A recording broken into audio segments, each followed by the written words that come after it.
Hello, everyone. Welcome to Wednesday and this week's edition of the Hump Day Hiatus. I am here in beautiful, sunny West Stockbridge, Massachusetts. I think I might get a suntan today, which is quite miraculous. And hopefully the Wi-Fi here will hold out and do what we need it to do. And I'd like to welcome Meredith. Hi. Who is joining us from Portland, Oregon. And Meredith is here to chat with us today. She is a food and body piece coach for plus size people. And her business is called Made on a Generous Plan. And I just love that name. So maybe we can start, Meredith, if you want to tell us a little bit about yourself and why you decided on Made on a Generous Plan. Yeah, sure. Happy to. It's lovely to be with you here today. We know each other because we're both certified body therapists. Yes. I'm so glad for that connection.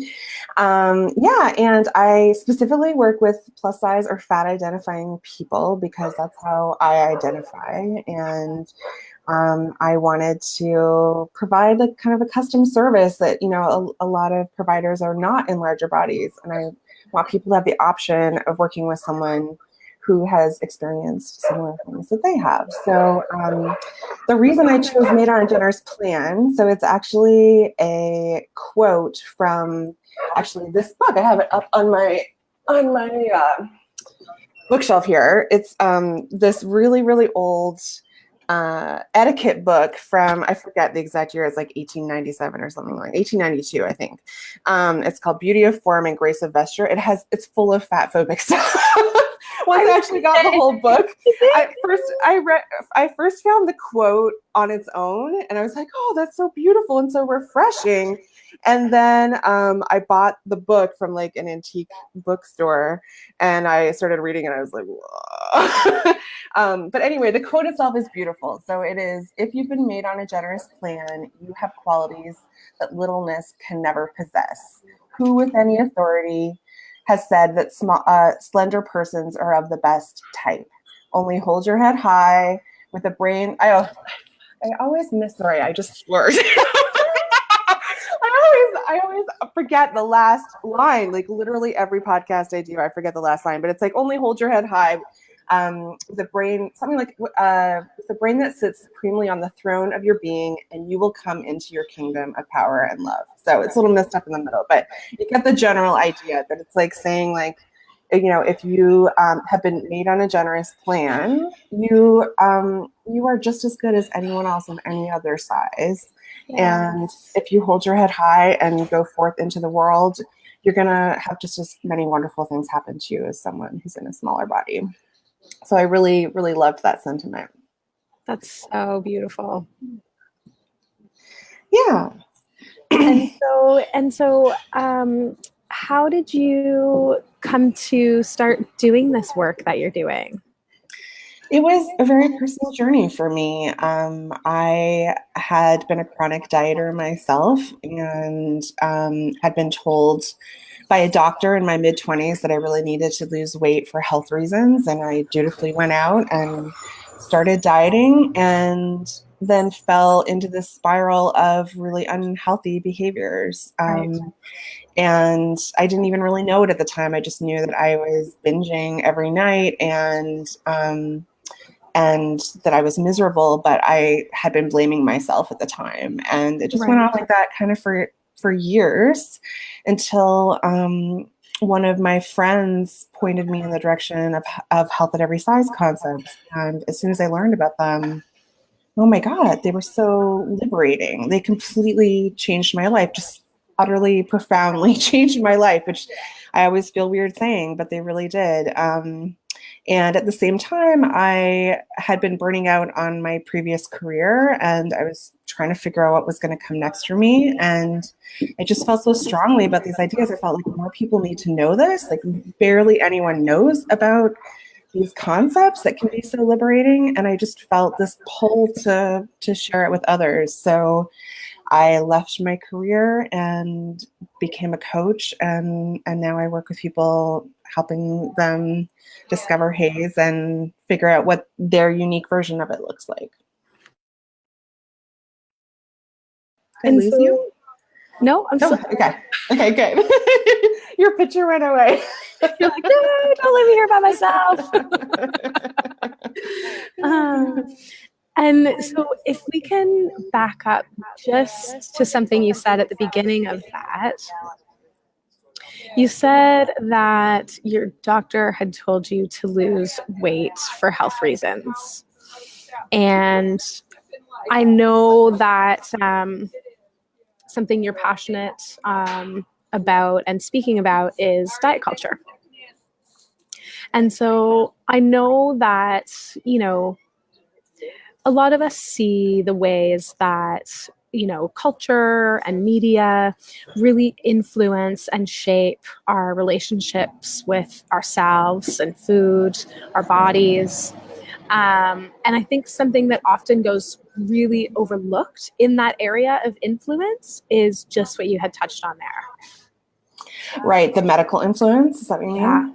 Yeah, and their impact on diet culture. Yeah, it's a huge problem. I have done a lot of research into like why exactly, like why all of a sudden did the quote unquote obesity epidemic become a thing, and why did doctors begin pushing it so much? I really love the book Body of Truth by Harriet Brown, and in it she explains the money behind this business, and that there's a lot of money to be made. And if you follow the money to pharmaceutical companies, bariatric surgeons, and weight loss centers, medical weight loss centers, there are billions to be made. And the decision to classify obesity as a disease was made against the recommendations of the committee at the American Medical Association. I'm pretty sure that's the right organization. Yeah.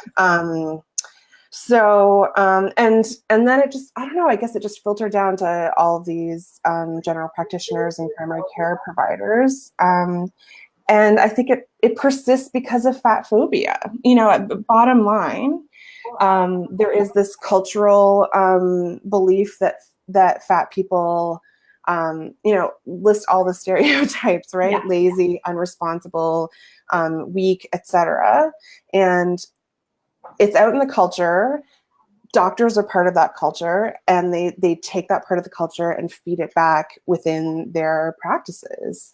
It also affects the researchers. So researchers who are doing work on weight, and again, see me doing this a lot, quotations, obesity. I don't like that word at all, but when the researchers doing the work are fat phobic because of our fat phobic culture, they again are just underscoring it in their work, even though they may feel they're being unbiased. Yeah. It's just coming back out. And so then that research that is created by fat phobic researchers is then used to as evidence to fat phobic doctors who eat it up and like, oh, okay, I need to tell my patients to lose weight, and they never search for an alternate explanation for perhaps very valid correlational evidence, but we don't necessarily know the direction of what causes what. So yeah, it's a major problem. I think at the end of the day, it does come back to the culture, though. Like everyone is an individual in this culture, and then they bring those ideas into their professional life. Yeah, absolutely. And I one of the things that always strikes me is the size of, like, the financial size of the obesity industry. Mm-hmm. And and then the size or lack thereof of the pot of money that's being devoted to eating disorders. right? And just recently I've kind of thought to myself, okay, so it's we know the data shows and is growing that it is the most deadliest of mental illnesses with the highest mortality rate. And we also have, I think, new evidence Shavis was talking about that has come out that shows a drastic increase in the dieting behaviors being predictors of future eating disorders. And yet, you know, the money is still going to obesity because there's money to be earned there. Where like you can't prescribe a pill for an eating disorder like you can with many other mental illnesses. No one stands to gain, right, and profit from this industry, which I find really fucking depressing and sad. Yeah, it's unjust, it's wrong, it's sad, it's all of those things. Yeah. And what was I going to say? When doctors, for instance, are prescribing these diets, or when people pick them up from various sources in our culture and our media, there's definitely this like pervasive thought that like it's a neutral act. Right? Like there's no harm in dieting, right? It's so ubiquitous that no one ever thinks of like, oh, there might actually be downsides to choosing this particular intervention. Yeah. There might be risks to choosing this particular intervention. And it's exactly what you're talking about. Like there are significant risks that engaging in dieting behaviors will lead down a path towards an eating disorder. And it was absolutely, I don't know about your experience, but it was absolutely the case in mine. Like I was never clinically diagnosed with binge eating disorder, but like looking back on my symptoms, I absolutely would have fit the DSM criteria for them. And I didn't have that eating disorder before I went to a diet program. Like 1-to-1 correlation there, and I would argue causation. Yeah, totally. 100%. I love, there's a quote by Devergard, and she says that if we truly are concerned about healing and eradicating eating disorders, we need to make the world a safe place to be fat. Yeah, exactly. Deb is so wise. I could just plaster my walls with like everything she's ever said. and hope that it like cells in your brain and you can become as genius as Deb. Yeah, that's the thing. Like there are people, I would actually love to see a breakdown of why people start engaging in dieting. Like I'm sure there's a set of people like me who were prescribed dieting. There's a set of people who, and I would probably venture this is maybe the majority. I don't know. I'd love to hear your take, but of people who just, you see how fat people are treated in society, right? Like everyone can see that. Once you start becoming cued into it, and you look at any media, it's like, oh my God, fat joke, fat joke, fat joke. Yeah. And who would want to be fat when you're seeing all those examples of fat phobia every day? Like that was definitely in alignment with my experience, as well as what I was taught by my family. Right, what I was taught by my family at a very young age. I learned that there is very much this hierarchy of bodies, and obviously the smaller ones are at the top of this hierarchy. And then, as I got older, that was reinforced by culture, the fat jokes. And then it was reinforced by my peers and how they spoke about my body. And how they spoke about other people's bodies that they were interested in or not interested in. And it just, very quickly and insidiously becomes part of your identity. Yeah. Right? Something I think about, there's a quote, and I don't know if it's from a country song or where it's from. I don't even know. But goes, it's something like the greatest trick the devil ever played was teaching the world he didn't exist. And I feel like that, to me, kind of summarizes the birth of diet culture. Right. You know, until someone says, "Hey, diet culture is a thing," it's there, and you have no idea that it's there. Yeah. And it's causing harm that whole time, even though you don't realize it. Yeah. You know, and it's the lens that you see the world through, right? Yeah. So it just feels like part of your being. It's this part of your experience that kind of has always been there. Right? So you don't notice it. So I'm curious, how did you start noticing it? I know you'd mentioned someone had turned you on to Haze, to Help at Every Size. Yeah. You know, the exact story is that I don't even know. I must have been following some fat people. I don't know how. Like, I must have been like starting to hear about fat positivity. I'm not exactly sure, but someone had posted this video that Nicole Arbor, our unfortunate fellow Canadian, had posted. This was like maybe 3 years ago. That was like, it's called Dear Fat People, and it was just like, do you know the video I'm talking about? No. Okay, well, it was like, just imagine all the fat phobia in the world like condensed down into like a 7-minute YouTube video. Got and it. I watched it, and my outrage just like boiled over. My outrage and my sense of being misunderstood. You know, I just felt this like, God, this is what everyone thinks about me. I thought it about, like, I've been thinking about it myself for years too. You know, like I'm not absolving myself in this. I was part of diet culture too. But I just felt so misunderstood, and I ended up pouring it out in an essay, and it was called Dear Non-Fat People.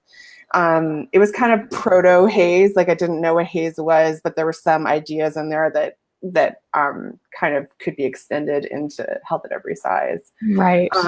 But I had to write it because I just felt, I was just like, why are people assuming certain things about me just because of the size of my body? If they knew how hard I had been working for years to try to fix this problem, like, how could they possibly accuse me of laziness, etc.? You know? And I wrote it, and like 1,000 people read it, which like I put it on Medium, and I was just like, whoa.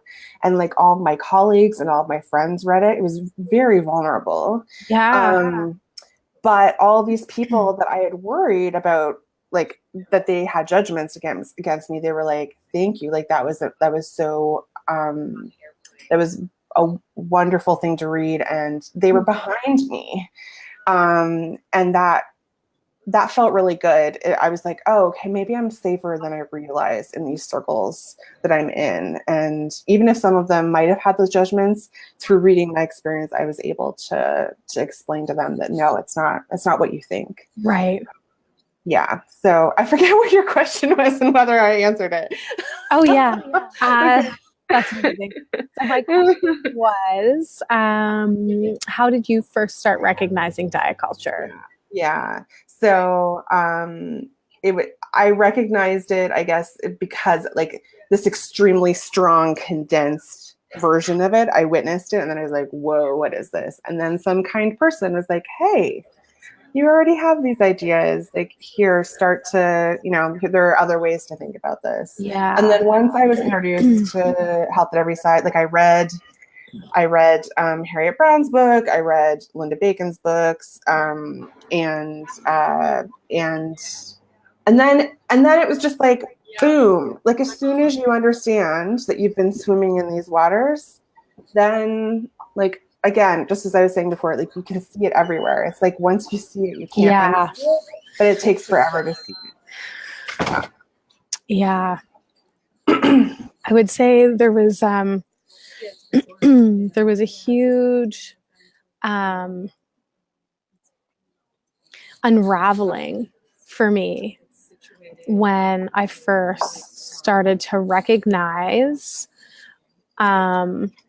that these ideas that were in my head and that I had been living my life in accordance with were put there for someone else's gain.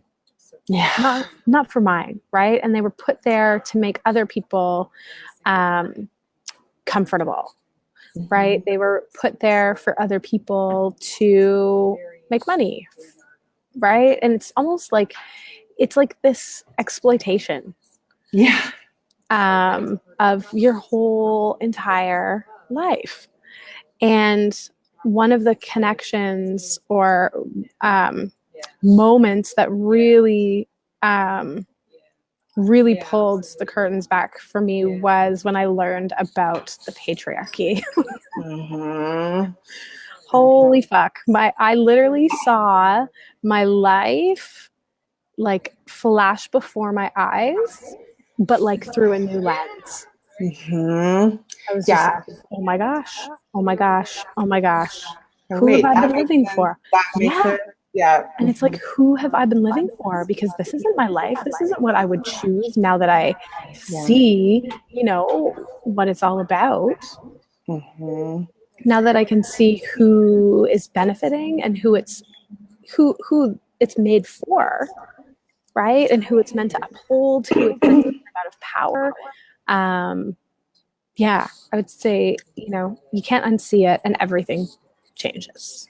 Yeah, and all these emotions come with it. Like I'm curious what it was like for you, but like the combination of anger / rage, and grief, you know, sadness and grief of like, oh, I just spent, you know, in my case, it was about 10 years. I just spent 10 years like pouring probably thousands of dollars into this and like innumerable hours and my mental health into this. And it can, you know, in some ways it is wonderful to be able to see it clearly, finally, but then all this other stuff flows in after that. I feel like, oh, like I've been wasting my time, my money, my effort. Yeah. It's hard. Yeah, it's so hard. And something that I often find myself saying, like kind of the biggest aha moment for me didn't even come until probably about a year later, until I had been into this work. Because as you said, like you first get really, I got so fucking pissed. I was like, I've been lied to by everyone my whole entire life. I've lived a life that was not for me. Yeah. You know, like I made choices for other people when I should have been choosing myself over and over and over and over again.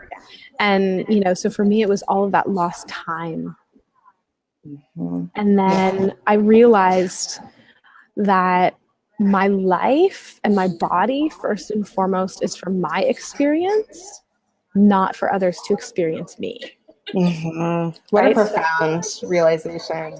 So it totally flipped the script of my whole entire life.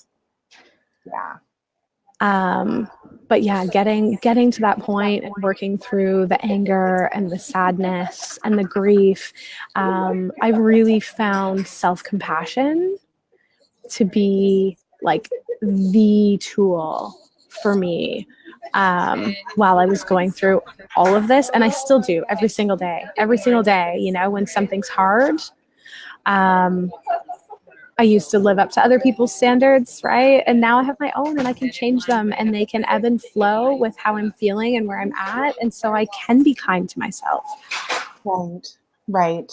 I don't use this word very often, but as you're describing that, like the only word that seems to apply is empowerment. Like that is true empowerment, not this like faux empowerment that's sold in women's circles. Like, no, you truly have the choice of how you want to live your life. And that can change too. Like, as you're saying, like it's a daily choice of like what matters most to me in this moment. And I get to choose that. Yeah. And do you do any exercises with your clients around that? Like coming back to their values and tuning in to themselves to start to relate in a different way to what's out in the world? Yeah, that's a good question. Um, Most of my clients come in and like the big issues on the plate, even though there are other things underneath, are food and body. And so often we will start with like, basic intuitive eating principles, where we may talk about intuitive movement or things like that. But then as they start to develop skills in those areas and realize like, oh, like I get to choose what crosses my lips every day, and start to get a sense of start to get practice in tuning in to their desires around those very specific things, which are, pretty self-contained.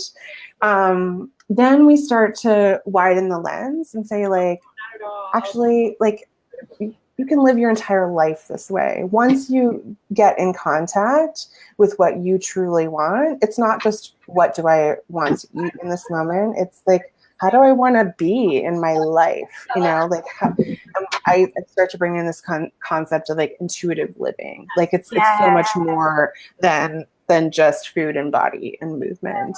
And starting to realize the amount of agency you have in your life, even though maybe that hasn't felt true in the past. And giving up on, like, so many of my clients have just extreme guilt around pleasure, around making certain choices in their life. And so we start to look at that, like, where did that guilt come from? Like, why are you not able to take a rest on the couch when your partner happens to be cleaning the kitchen, for instance? Or why are the rules different for you? Why can't you give yourself what you need in that moment? So specific exercises, I don't know, but like we look at those concepts of like what's holding you back from actually making choices that are in service of you all the time, including that guilt, and including, again, not even necessarily knowing what you want, and using, like, when you've been following other people's rules, which is exactly what dieting is, and so often it's more than just following people's rules for what you're eating and how you're moving. It's rules for how you're living your life. It could be hard to tune into your inner voice, and so it's practice of like even being able to hear it. And then the next step is like, okay, once I hear it, can I actually honor that inner voice and what it needs? And that was like a 2-year process for me. Just the honoring piece, and I love how in intuitive eating, the focus is so much on curiosity and not judgment, because I would get to this point where I'd be like, okay, so now I know what I want and I'm not doing it. Why am I not doing this? Right? And that's something I hear all the time, is folks saying like, I know what my body needs and where I'm at, and I continue to do the exact opposite thing. And so that honoring process is such an exploration and unraveling of itself.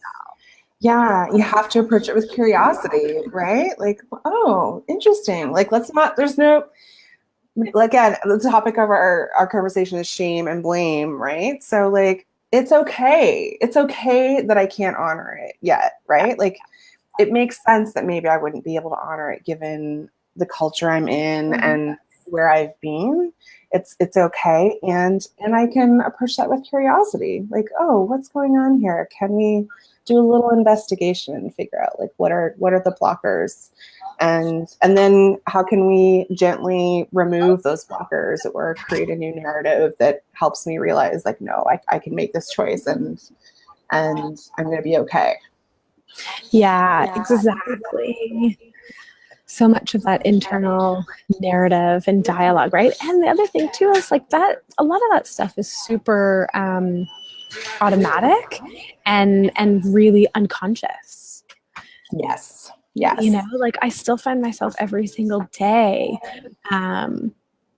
in circumstances with myself or with others, making assumptions and judgments, and even just having the awareness to kind of go, oh, what's that about? Where's that from? Mhm.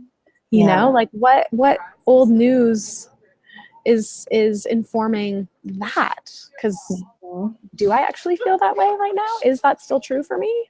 Right. Right. And again, having compassion with yourself for having the thought, you know, because that's, I don't know about you with your clients, but like for me, like a lot of them would be like, oh my God, I'm such a bad person. Like, you know, why am I still having this thought? Yeah. When you understand, again, the culture and how our brains work, like our brains try to find as many shortcuts as they can. You know, they develop these schemas and these, like, again, biases to as mental shortcuts, and Yes. we can't blame our brains for that. But we can, again, like, oh, that was interesting. Is that a bias I really want to have? There are ways to counter that once you identify it. Yeah, absolutely. And I find, like, you know, with the shame and the blame, like, it's almost, well, Harriet Brown, actually, you've mentioned her a couple times. When I attended a workshop that she did at Beta last year, were you in that one? Yes, I was in that one. Yeah. And she said, if you have biases, congratulations, you've been successfully socialized. You're a Right. really good learner. Right. And you're human. Yes, and you're human. And you know, I look at I have nieces and nephews, and I look at how they're growing in the world and the things that they're thinking and doing, and I'm like, where did that come from? You know, like, is that yours? Is that someone else's? I'm reading Emily Nagowski's book, Come as you are. You Are, Oh my God. and I just love her analogy of the garden. Mm-hmm. Yes. I'm kind of obsessed with that same analogy. In fact, I created a whole workshop around that analogy because I just thought it was so beautiful. Do you want to explain it? So she talks about us as being gardens, and when we're born, you know, there's certain moments in our lives, certain people, certain things that plant things in our garden, right? And as we grow, we eventually get to an age where we're independent, and then we have the opportunity to kind of look at our garden and go, okay, so, you know, did I plant that? Do I still want that in my garden? Right? We can rework it. And she also talks about the soil itself, right? You being like this fertile place, but not everything's going to grow for some reason.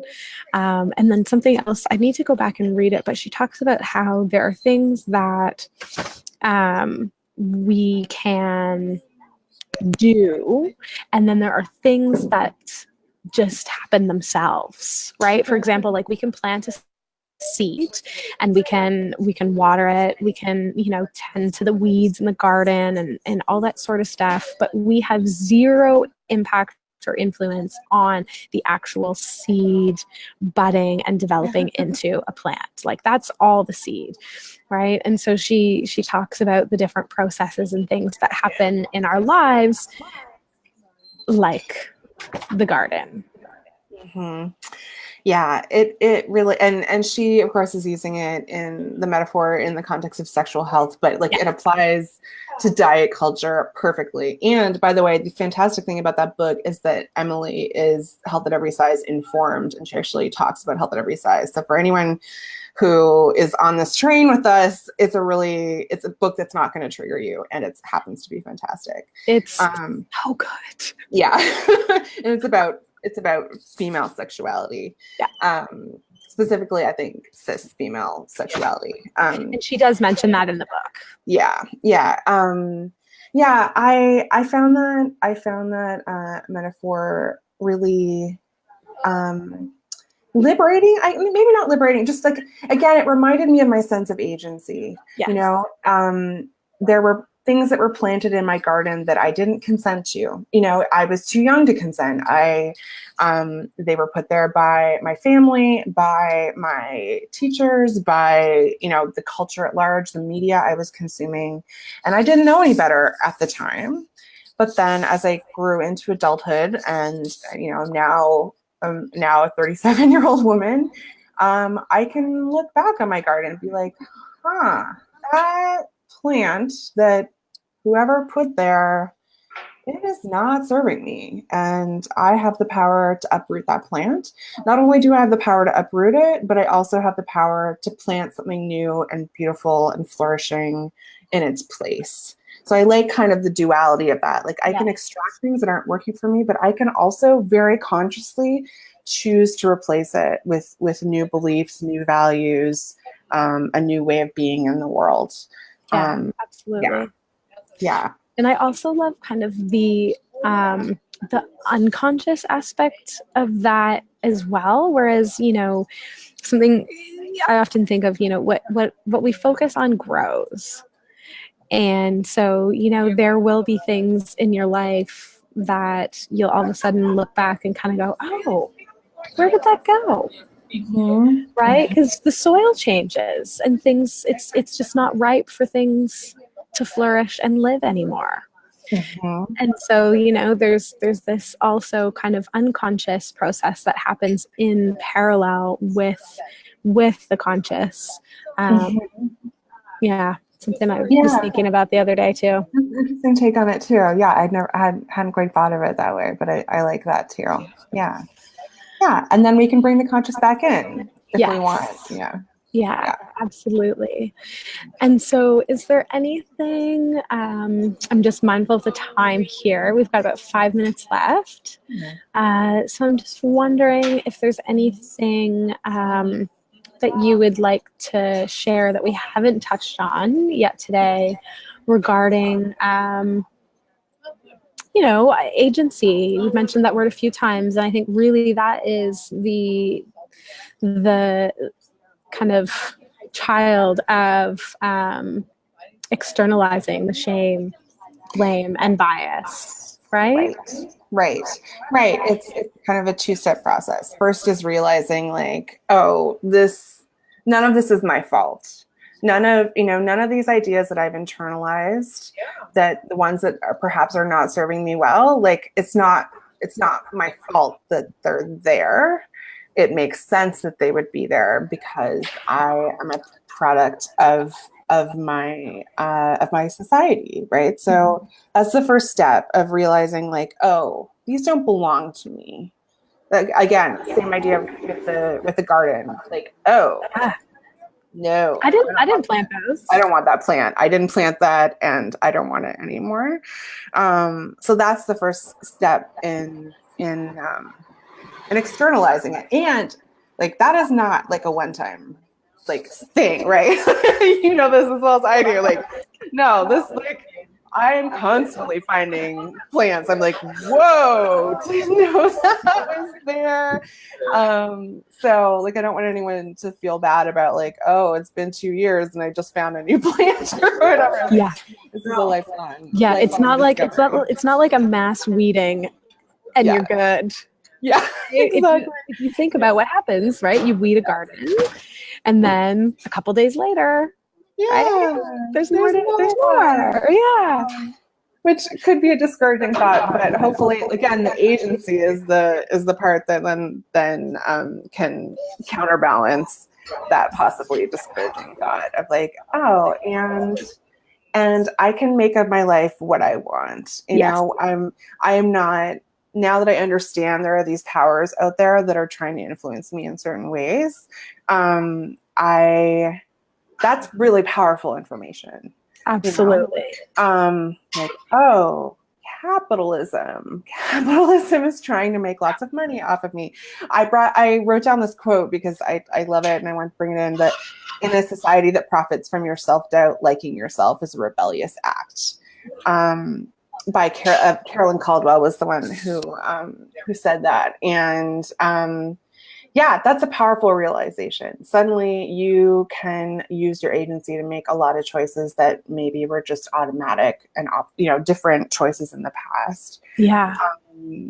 So yeah, again, there's so many themes in what we're talking about. Then it's about really asking yourself, what do you want? Like, you have agency, but what are you going to do with that agency? What do you truly want? And that happens in everyday moments, and that happens on a broader scale as well. Yeah. So, yeah. One of my favorite quotes is, "You'll find your way. It's in the same place as your love," by Nair Wahid. Mm-hmm. And for me, that's like my agency. It's like, what do I want? What do I love? That's the way that I get to choose to go in my life, not all these ways that I'm told I should, supposed to go, right? It's that choice. Yeah. Yeah. And it's about eradicating all those shoulds. Yes. Yeah. Big Which, time. again, is an ongoing process. Yeah, right? Those external inputs, that hijack our autonomy and the ways that we truly want to be with ourselves for the sake of a system, right? Yeah. Yeah. And I also just want to point out quickly that, like, the ones that came from our family of origin, in many cases, perhaps most cases, those plants, let's use that metaphor, were planted with the very best of intentions. Absolutely. Our family was doing its best to protect itself, telling us to go along with the flow of things in what they may not have recognized as diet culture, but was diet culture and this very capitalistic society. So I like to mention that too, because absolutely, it's a way of them helping to protect us and keep us safe, right? Yeah. So when we're externalizing that blame and shame, it can be easy to just place that on someone else without realizing, oh wait, they were part of the same culture. It doesn't mean you can't be angry for what happened to you. Like, it's not taking away from that at all. But yeah. Awesome. And so you had mentioned that you're going to be starting a podcast. I am. It's very exciting. It's been something I've been thinking about for a long time. Well, probably years at this point. But I've decided to launch a Made on a Generous Plan podcast. I've already had interviews with 4 fabulous fat people. The plan is to predominantly have the guests be fat identifying people. Amazing. Because I just feel like there's not enough representation, particularly of people on the large fat, super fat, infinite fat end of the spectrum. So I'm really trying to change that. I do not have a launch date yet, but I'm hoping like maybe in the next 4 to 6 weeks. So everyone can stay tuned to learn more about that. Amazing. Well, thank you so much for joining us today, Meredith. And for those of you listening or checking out the replay, you can find Meredith on Facebook and Instagram, Made on a Generous Plan. Also her website, On a Generous Plan. No, it's just generousplan.com. Generous Plan. Okay, I knew that there were a few words. Yeah, I know, yeah. Generousplan.com. Make it a short URL, yeah. And for a little bit more information on the concepts that we've been talking about today, for a little reference, they come from our training as body trust providers. And the core elements of body trust practice, there are 9 of them. Today's was externalizing shame, blame, and bias. I'm sure there's tons on Meredith's website about it. Oh, and something else that I wanted to mention about your website as well. The art and photos. Can you just share a little bit about your love of that? Yeah, I designed my website. I have this weird background. I was both a computer engineer and a designer in my past lives. Never officially a graphic designer, but I've always dabbled in it. So I really I really like aesthetically pleasing things, and I worked really hard to make generousplan.com convey that aspect of my personality. So I have a lot of fun like designing art for a lot of them, not all of them, but a lot of the art for my articles on the site I drew myself and choose the colors, and it's just a fun way for me to express my creativity alongside this other work that I'm doing. Yeah, and also very fat positive and inclusive as well.